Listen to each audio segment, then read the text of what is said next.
তুমি আমাকে থাপ্পড় মারলে? আরে আমি তোমাকে মারিনি, তোমার গালে ওই মশা পড়ছিল তারে মারছি। কোন মশা? এই যে।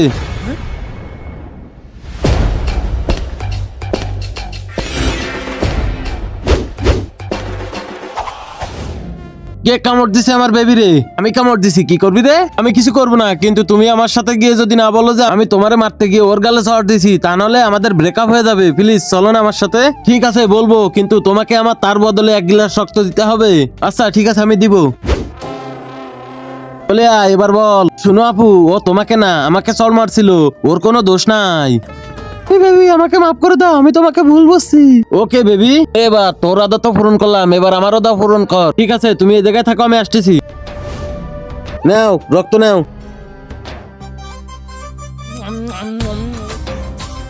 কি স্বাদের রক্ত, এত মিষ্টি রক্ত আমি জীবনে প্রথমেই খেলাম। এটা কিসের রক্ত? আমার দোস্তর রক্ত। কিন্তু তার আগে তোমার কাছে কোনটা সব থেকে দামি, 1 বস্তা টাকা নাকি মা বাবা? যদি মা বাবা হয় তাহলে ভিডিওতে একটা লাইক দিয়ে চ্যানেলটি সাবস্ক্রাইব দিয়ে রাখো। যদি লাইক সাবস্ক্রাইব না করো তাহলে বুঝে নেবো তুমি তোমার মা বাবাকে ভালোই বাসো না। Hello guys, I am Sunny Leone. मैं कहना चाहता हूँ गाइस, আরে শালা, তুই আমার হিজলের রক্ত খাই দিছিস, আমি তোরে ছাড়বো না।